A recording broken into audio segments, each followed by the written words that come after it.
The 2020 Model Y is the first Tesla that doesn't purport to do things in a bold and radically new way. Rather, it's a crossover version of the Model 3 sedan aimed squarely at the mainstream buyer.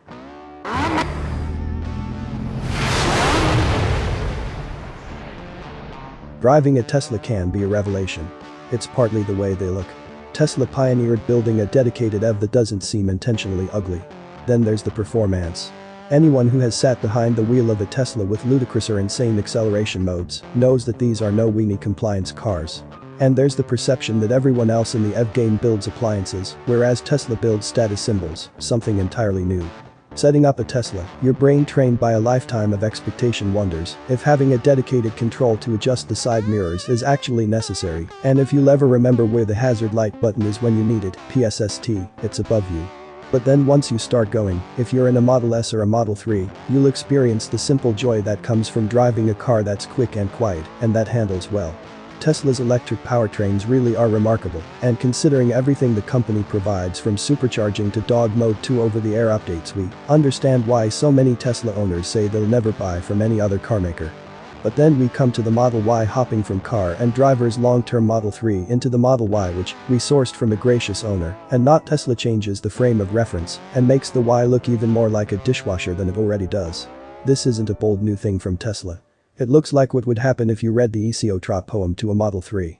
It's taller, longer, and wider, but the interior and exterior designs are essentially indistinguishable. On its face, that seems like a good thing. We like the Model 3, so a car that's just like it, but has a roomier back seat with nearly 2 more inches of headroom and a bigger cargo hold, fitting 7 carry-on bags behind the seats to the 3's 4 sounds great, right? In reality, the Y's dimensions work against it. Even though the Y and 3 share powertrains and batteries, we also noticed a lot of that odd electric motor whine that accompanies acceleration and a slightly different tone that comes with regenerative braking. The regen feels the same, though. The good news is that you can easily drown this out with the standard 14-speaker audio system.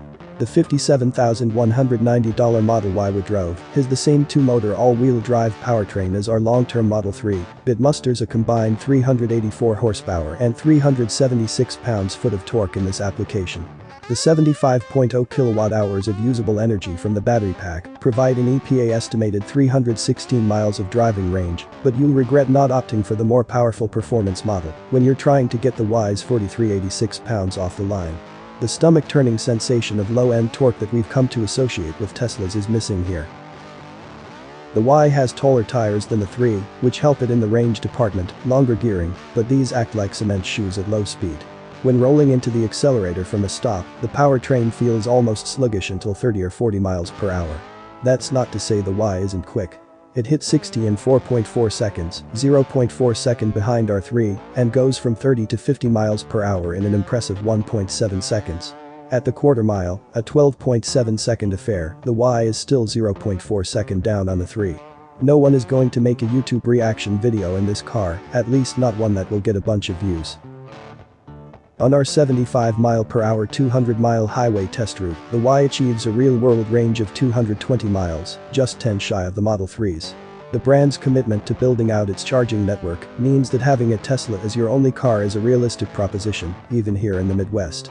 The company says a Model Y can restore 158 miles of range by spending 15 minutes at a supercharger. This still doesn't match the 5-minute full-tank fill-up that a gas station provides, but Tesla is continually getting closer. That said, supercharger stations remain notably lacking in cheap coffee and Hostess donuts. This Model Y came with the one feature we've come to expect in all Teslas: shoddy fit and finish. We noted inconsistent gaps between the body panels, not all of which sit flush, by the way. There's a definite orange peel effect to the paint, which also had some chips fresh from the factory, according to the owner. A few wires hang in the open from the dashboard into the passenger's footwell. Tesla placed the tire pressure sticker on the door jamb in such a way that the white label peeks through the gap between the front fender and the door panel. And a series of persistent creaks and rattles from the back seat and cargo area made the owner send this car back to Tesla for a fix. The company says the rattle is a known problem without a solution, so the owner found a workaround. He slightly reclines part of the rear bench to stop the seatbacks from rubbing against one another. Tesla has built its business by selling desirable EVs at luxury prices. But the Model Y, which lacks a lot of amenities for its price, makes clear that Tesla wasn't looking to innovate here. The company took one of its established vehicles, the cheapest one, at that, and made an appliance of it, just like so many other automakers have done with their EVs. And yet, Tesla loyalty runs so deep, this electric crossover will surely sell like gangbusters. And that's fine. There's nothing dreadfully wrong with the Model Y. But we can't help but feel that Tesla punted on this one. The company known for daring played it safe, and the result doesn't score big with us. Tesla joins the crossover ranks by raising the Model 3's roof 7.1 inches to create the Y, and yet the EPA range figure barely budges. What gives? The BMW X3's highway mileage drops 15% compared with that of an equivalent 3 Series, and an Audi Q5's plummets 13% versus an A4's. You'd think the Tesla would suffer a similar hit, but the all-wheel drive Y long range sees only a 2% drop from the comparable 3's range.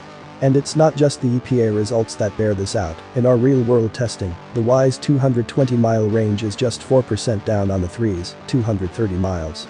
I appreciate that Tesla could overcome this drawback of turning a car into an SUV, but it took seriously uncomfortable ride quality on 20-inch wheels and tires to achieve it.